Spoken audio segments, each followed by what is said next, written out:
Love. Some would say it took a backseat when the pandemic forced us apart. As a family-run and proudly Canadian-owned company, Charm Diamond Centers saw the need to bring us together with tales of love and created the Canadian Love Map podcast.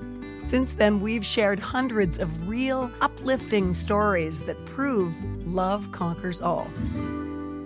So thank you for listening. We couldn't do it without you. And remember, love starts here. I have always been a firm believer that acts of kindness have these incredible ripple effects. You know, it's one thing to donate to, causes and things like that, but kindness is just the coolest way to just have an impact in areas that you could never have fathomed them having an impact. Welcome to the Canadian Love Map. I'm Nancy Regan. Today's love story belongs to a couple we've met before on this podcast. In fact, we fell in love with them when we featured them a year ago.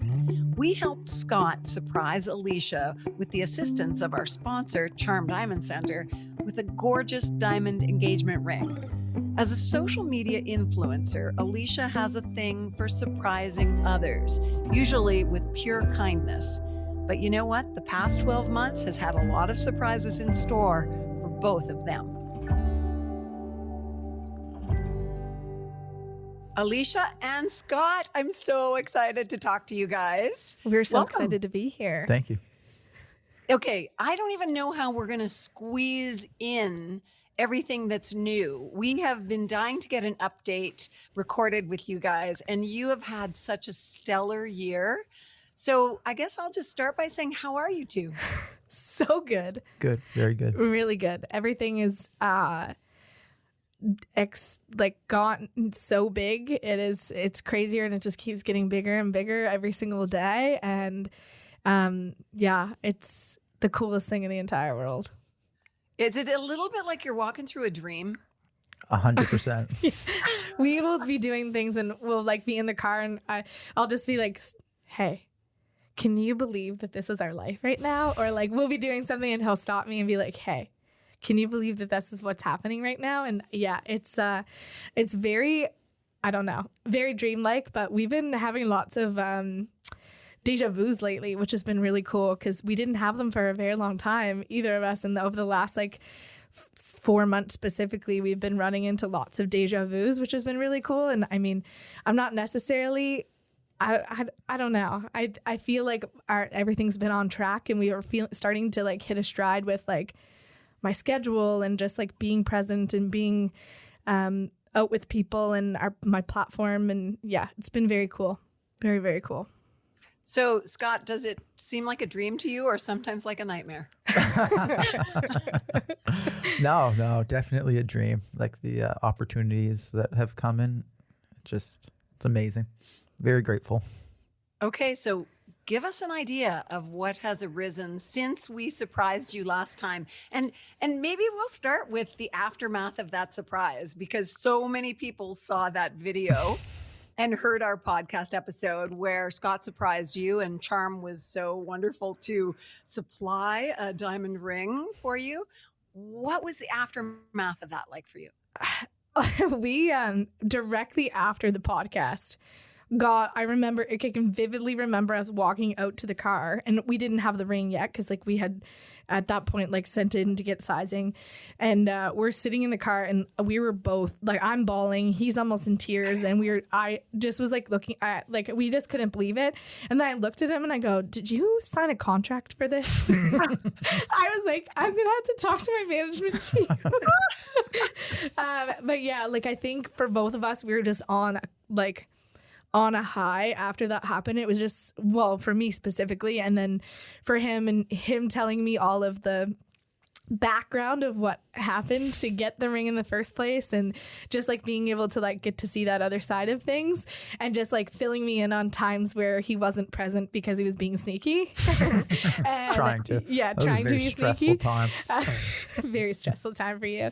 And I knew something was up. I just would never have fathomed that. I remember telling him What did I say? You're off. I was like, you're off. Like this week. something is off with you this week. And never in a million years did I think it would be what it was. But yeah, we had a little bit of a breakdown in the car before we left, and then we went to go work out. It was like 5 or 6 days. We went to go work out, and we weren't even in the gym for 15 minutes, and I got a phone call from the manager that my ring was in, and I was like, okay, I can pick it up tomorrow. And then we're like sitting there, and I'm like, I have my sneakers on. I'm sitting on the bench, and Scott comes around the corner, and he's like, do you want to go get it now? I was like, yeah. So we drove as fast as we could, and I got the ring, and it was the craziest thing. She like hands it to me, and I put it on my finger, and we're both just like standing there like staring at it because it's the wearing our gym clothes, literally in our gym gear, and like just staring at it, and it's like obviously the charm diamond lights in there, like these bright fluorescent ones that make it like beam, like it's, we're just staring at it, and I'm like, okay. And I'm like looking at the manager, I'm like, do we just go? Do we just leave now? Is this like real? So yeah, I don't think until it was actually on my finger, I believed that it was a real thing. And I literally have maybe taken it off 10 times since then. So yeah, it was crazy. Well, I love that the offshoot of that was that you learned that Scott is a really bad liar. Oh, she knew that. That's not a secret. He is an awful liar. So when he pulls off surprises, it really impresses me. But I always know that there's someone else involved. Like I always know there's more than just him involved in it. My favorite part of the whole story is that when Moira originally had sent him the rings, like to look at, we'd been together for 14 years at this point. So he knew what ring, even though he chose not to buy me one, he knew what ring I did want. And the rings that Moira had sent him were all solitaires. And I had never chosen a solitaire. I always liked the look of cluster or, he had to go back to Moira and be like, yes, I want to do this, but no, not the beautiful rings you sent me. It needs to be a different one. And I was like, I don't know what I'm more proud of you for, like coming on the actual podcast or like actually like, I was like, because I hate to tell you, if she would have offered me something I knew you didn't like, I just would have took it. Well, I knew it was going to be on film, and I was like, uh-oh. If I waited this long to give her a ring that she didn't want, that might not look good. This could go awry. Exactly. Yeah, but I like your gumption too. No, it was actually, and like he barely knew Moira, so that was even funnier. Like for him to be like, yeah, I want to do it, but not with those rings. God love her. She was sending me rings all day, and I didn't see a single one of them. So yeah, it was great. cool to get to see the behind the scenes of what I missed out on until it happened. So. Well, I just love how many people told me that it pasted a smile on their face seeing that video and watching your story. So, that was a highlight. The beautiful thing is that your story has just continued to unfold or blossom, whatever metaphor you want to use. Bring us up to date in terms of what's changed. I honestly, a lot, but also not a lot at the same time, if that makes sense. Like, mean, we have just kind of been rolling with what has been coming our way. I got a really cool opportunity, and I got to fly to Montreal and shoot a national campaign with Pennington's, which was, a dream come true for me, and probably the coolest experience that I've had thus far in terms of like working with a brand. And I got to take my mom with me, which was like even more cool because, when I was really struggling with my body, that was kind of the store that we could both go to. And, I could always find something for myself there. So it was really neat to be able to kind of bring her along. And the Pennington's team was so good to me, like too good to me. And I shot a few different things, and it is hard work. I don't know what I anticipated it being like, but I joked like on FaceTime with Scott talking about how I felt like I got hit by a bus because it was long days of like standing, but the team was so cool, and I've never been the center of attention like that. So that was even crazier to me to like go to a whole other province and have people recognize me. And I, the day that we got there to get my makeup done, one of the executives came upstairs and she was like, "Oh, do you want a coffee?" And I was like, I don't drink coffee like too early in the morning. She was like, "Oh, you drink energy drinks, right?" And I was like, "Yeah." She was like, "I don't think we have any on set." And I was like, "Okay, like not a big deal." And 20 minutes later, a gentleman walked up the stairs with this box. And in the box is like 8 different types of energy drinks. And he was like, "I didn't know which one you liked, so I just bought 8." And I'm like, one would have sufficed. It would have been fine. So it was just like little moments like that, I just felt so cared for and appreciated. And it was, yeah, my mom would look at me. I upgraded our flights to business class on the way up there, and we're like, so we sit down in the seats and we get breakfast and she's looking at me, and it was just, yeah, it was a really cool moment of like seeing all of my hard work up to that point kind of come into fruition. And yeah, it was very, very cool. So that was one of the big things that happened. Well, I want to say that when I saw the Pennington's ad, the one I saw, my first reaction was, she looks hot. Honestly. And I want to know, when they were shooting you that day and they were being so kind and you were the center of attention, do you look hot partly because you felt it? Yeah, honestly. And I was also terrified because that was the first time I was in person with so many people. And I mean, we were just coming out of the restrictions being lifted, and yeah, there was like a crew of people that I didn't know, and I have had the luxury of shooting content from the safety of my home, which I have the privilege to do, and it was very different to be in front of a lot of people. But I mean, your hair and your makeup, and like every time the camera stops, your makeup artist is touching you up and fixing your hair, and then you have a stylist who's like stapling your t-shirt and, you know, cuffing your pants, and it's very, very cool. But yeah, I felt so incredibly empowered because for this to be my first like national campaign with a brand, for it to be so aligned with my message and who I am, was a really, really cool opportunity. So what kind of feedback have you gotten from people who've watched it and been touched by it? I mean, we've both gotten feedback. Plus Scott, he gets DMs all of the time because my mailbox. Yeah, they go to me now. They're just full. So the shortcuts through me. But a lot of it is just like, I think for a lot of people, my story is cool because I'm just a regular human being, and the thought that my life could change so drastically over the last 2 years of just, you know, being who I am.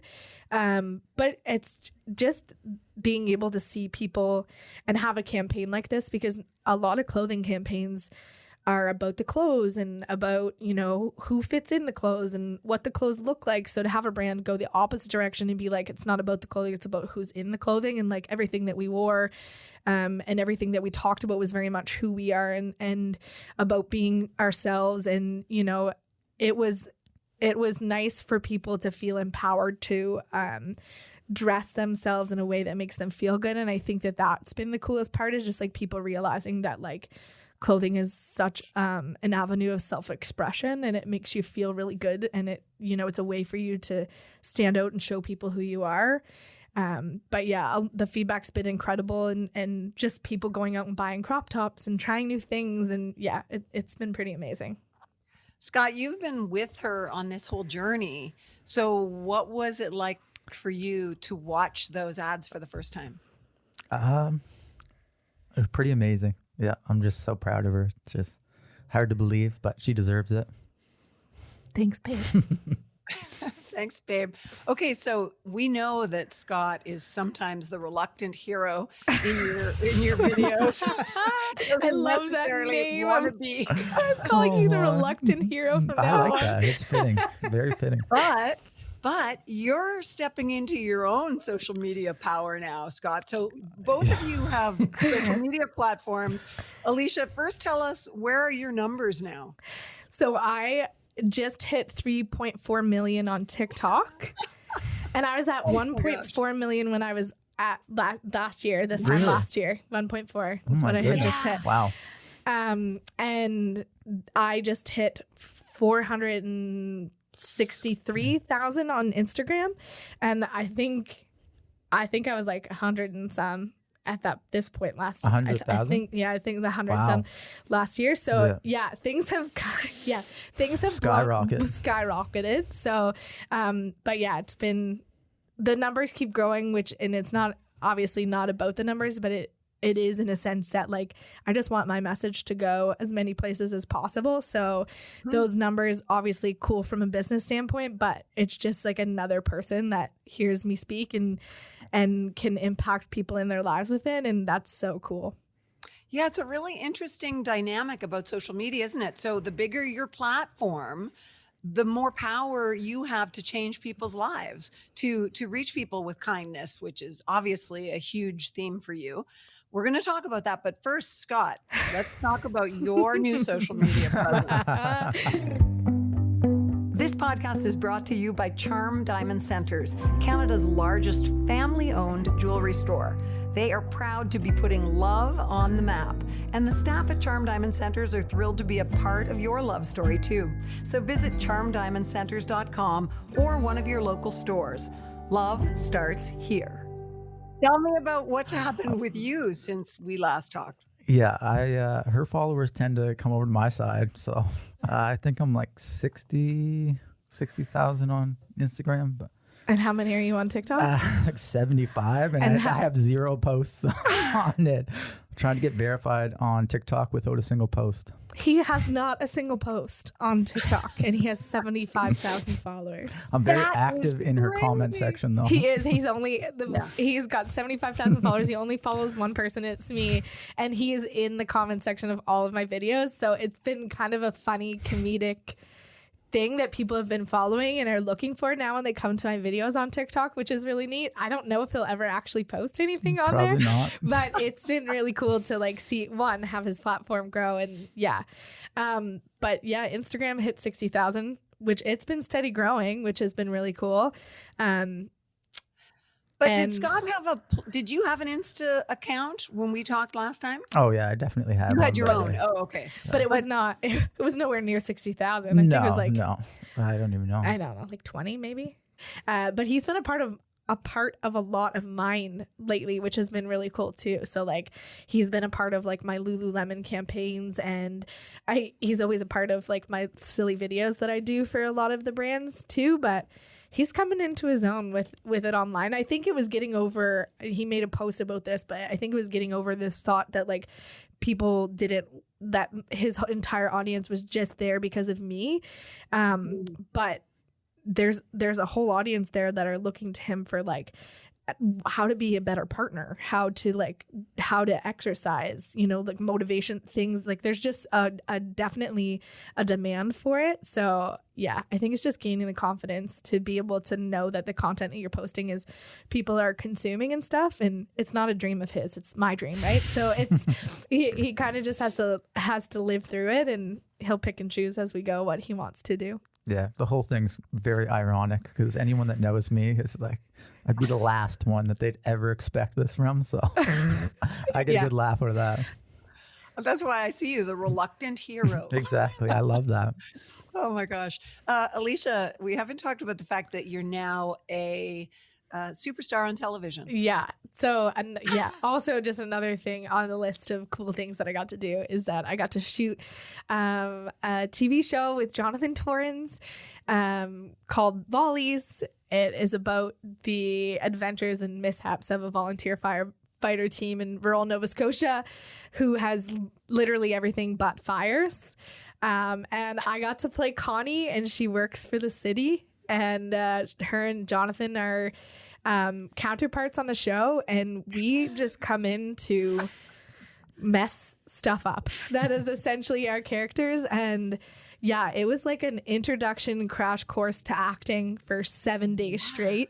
And yeah, it looks like you're having so much fun. I mean, Jonathan Torrens is incredible, and I know anybody who I've met since I've met him has said the exact same things. He is just an incredible human being. And the fact that he thought that I could go toe to toe with him on screen is just such a compliment in itself. But yeah, it was long days, but the people who were on the show were the actors were incredible. And you could tell that he chose the people that were there because they were equally as amazing and equally as, understanding. And it was not just my first time acting. There's, other actors there that were their first time on screen, which was, really cool too. And not to feel like the only fish out of water, I guess, in that sense. But yeah, I walked on set and I had my script and I had memorized it to the best of my abilities. And I walk into my first scene with Jonathan and he's like, "What are my lines?" And then he goes, "Yeah, we're probably not going to use that." I was like, "This? Do you mean the script that I learned?" He was like, "Well, because everybody else's lines were shot, individually for a lot of the time, but our characters, there's not much space between our lines. That's who we are as characters. We have literally been working together for X amount of period of time. We just finish each other's sentences." So it was a lot of learning how to improv on spot, which if you don't have experience with it, can be very intimidating, especially with somebody as funny as him, like knowing what you can and can't say on a set. And I spent the majority of my time trying not to laugh because I was so afraid that he would say something funny and I would ruin the scene because I'd always be on camera with him at the same time. So yeah, it was the coolest experience, and we just got signed for a season 2. So I get to go back. That's great. That's so fun. So I'm curious because Jonathan and his business partner, Sylvia, were part of the charm surprise when we arranged for Scott to give you the diamond ring. Was that the first time you met and worked with him? No. So Sylvia, I met, she had sent me a DM and asked me to be a part of something with CCS, so Canadian Content Studios, which is their company. Right. And they were filming something for their internet series. Your 2 cents. Yeah, Your 2 cents. And they were doing the Newlywed Game, and it was filmed right downtown in Parade Square. Thank you. In Parade Square. And we got to go on and like compete for, it's essentially just a show about like saving money and just, yeah. So we got to go try out the beds and be on the Newlywed Game. It was a game show. So I didn't get to meet Sylvia then, but I got to meet Jonathan that day. And then Sylvia and Moira go back a long time. So when everything came into fruition with the charm stuff, they decided that they were going to film the pod, and I thought nothing of it. So, but yeah, I had gotten to meet Jonathan before that, and then have literally spent probably every 2 months I'm with him at some point. So, oh my gosh, yes. But we'll also give a shout out to Moira, who you've mentioned a couple times. And Moira is my sort of big boss at Charm. And this podcast wouldn't be possible without them. We're so lucky to have a single sponsor, and they support us. Whatever story we want to do, they're so wonderful, and just like jump on board and say, yeah, let's do it. I love Moira. Yeah, she is awesome. Awesome. Yeah, she is just, I have been so lucky. We've been so lucky. And when we were just away in Toronto, we just talked about how, a lot of cool things have happened over the year. But the coolest thing for us is that the people that we've met and surrounded ourselves with over the last people have just been the kindest, most supportive people you could ever ask for to have in your corner. And Moira's one of them. And she just, I know that I could literally call her from anywhere and be like, "Can I do this? Can you help me do this?" And she'd be like, "Sure, I'll be there in 15 minutes. She invited herself on our next trip to Toronto when we were on the phone with her earlier. So she just is in my corner. And the same goes for Sylvia. From CCS, like they think of me in times where I don't even think of myself, which has just been so cool. And this can be scary when you're given a new platform and you're trying to build up who you are, and it's still a business and people try to take advantage of you. And I've just been so lucky to have such a cool group of people behind me to kind of like lean back and be like, "Hey, is this great? Is this a great idea for me? Should I do this?" Or, like Moira would call me and just check in to see how I was doing. We went to lunch when Sylvia was here last time just to like, check boxes and see if I need support with anything. And that's so cool. Like I never anticipated having such a cool support system and when this started to take off. Well, I guess the phrase that pops into my mind is you get what you give. and you are a beacon of kindness. And, you put that out into the world, and I'm not surprised that it's coming back at you like a big old boomerang. But Scott, you've also surprised Alicia with something else, haven't you? I did. Yeah, I did. She got another band. She's holding up. Yes, she's Don't holding sound up so her excited. hand. Yeah, she got another band. Come on, you got to give us more than that, please. The surprises are very stressful on me. That was another stressful week. She hopefully that's the last surprise she'll get for a while, because I don't know I mean, how many I can do. Tell us how you surprised her, Scott. So our anniversary is the 1st of October, and her birthday is the 8th. Good for you. So that's, again, another stressful week of my life that I have to do. And we always talked about year 5 that we'd be in a place where I could get her an engagement ring. And apparently I didn't get away from that, even though I gave her one last year. So like a week and a half, or a week maybe before. Was it before the 1st or the 8th? It was a week before our anniversary. Yeah. So my a week anniversary. before the 1st, she was like, "So you're still getting me the ring, right?" And I panicked. And we were out for lunch, actually. And then she went to the bathroom. And as soon as she left, I pulled up my phone. I texted Moira, and I was like, "I need to know what the band is and what size it was. And I need it as soon as possible." And then she said, "Done." Yeah. So, again, Moira just showing up for us in all of the coolest places. I thought And she didn't say, "Do you want that in silicone?" No. So then we were messaging back and forth, and she was like, "I can definitely get that to you." But then she wanted to be involved as well, her and Sylvia. And so she was like, if we film it, we can use the content. Yeah, they wanted to use the content. So I couldn't say no to that. So out of your comfort zone you went. Exactly, yeah. So that week I went to Charm and we filmed some footage. And then it had to be sized, so I couldn't get it for the 1st. So Alicia was a little bit upset about that, but it worked towards the surprise. I didn't know it was coming. I did not know it was coming, because how the conversation happened the week before our anniversary was, my hopes are high to get this other band for my ring. These are my hopes are high. I was like, so I need you to tell me if I'm not getting it, so that I cannot be, disappointed that I don't get it. And I got it, but so I didn't get it on the 1st, but I knew I knew something was coming for my birthday, because he was like, "No, we have there's a surprise," but I didn't think it was the ring, because I just thought it was too late for that, to be honest. So we actually, on my birthday, rented a hotel room to go out to dinner and drinks. And he was like, "I have to go into the hotel room first." And I was like, okay. So he goes upstairs, I come upstairs. And when I get there, there's a bouquet of flowers and 2 boxes on the table. And I'm like, oh, my birthday present. So I'm like opening them. I read the card. He got me an anniversary card on the 1st, and it was it's such a beautiful card, and we went out for dinner that night. But for my birthday, I opened it, and there was these beautiful Doc Marten boots, which he knew I wanted, a new purse, and then the bouquet of flowers, and I was happy with that, because that was I knew he didn't pick it out by himself, though. Shout out to my little sister, Amanda. my little sister, who is very helpful, which was a surprise. And then we got to dinner, and once dinner was over, we were on a time crunch, and the waiter comes over and he's like, "Do you want dessert?" And I was like, "No."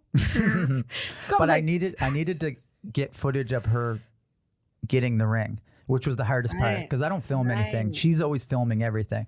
So as soon as I pull out a phone, she'd be like, "What is up here?" So I had to get her sister from one angle to film it, which is okay, because for a birthday, she'd think like, "Happy birthday." And they came out with two plates. But I had first, just to share the mishaps, I had gotten up to go to the bathroom as they were walking out with it. So she almost saw it on the way to her. Oh I had to my go to the gosh. bathroom, and then when I sat back down, they brought me out this beautiful plated dessert that said "Happy Birthday" on it, and that's what I saw first. And I saw everybody singing me "Happy Birthday," and then in swung a second plate which had the ring, the second band on it, and yeah, I had no idea, and I felt terrible because I know I did not make it. I never make it easy on him. Never. So. Because they were like, "Oh, come up with the dessert," and then I was like, "Okay, what do you want for dessert?" She's like, "I don't want dessert." And I was like, "Oh my god, great." He was like, "We should get something." I was like, "We're going to be late." He was like, "We're getting a dessert." I was like, "Okay, buddy, like whatever, we'll get a dessert then." But It's funny you say you were going to the bathroom and almost, saw the ring. It's like someone winning an Academy Award and there's a seat filler in their seat and they're off in the washroom. yeah, Yeah, really, though, she You're almost missed missing her the moment. I surprise. must miss the entire thing. Yeah, no. So yes, I got my band, which now completes my ring, which is pretty amazing. It's beautiful, and it just it's been a really cool year and a bit, and I'm very grateful for it. I'm very grateful for you doing things out of your comfort zone. Yeah, I'm gonna applaud on that little applause in the background. Way to go, Scott. Way to go. Thank you. Well, there's simply no way we can stop there. I know you're going to want to hear the rest of this conversation, but we're going to make you wait for part 2, where we'll dive even deeper with Alicia and Scott. Oh, and you might want to have some tissues handy. Thanks so much for listening to the Canadian Love Map. If you love us, please subscribe and share. We'll be back next week with another love story to add to the map. This podcast is presented and made possible by Charm Diamond Centers. It's hosted by me, Nancy Regan, and is produced and distributed by Podstarter.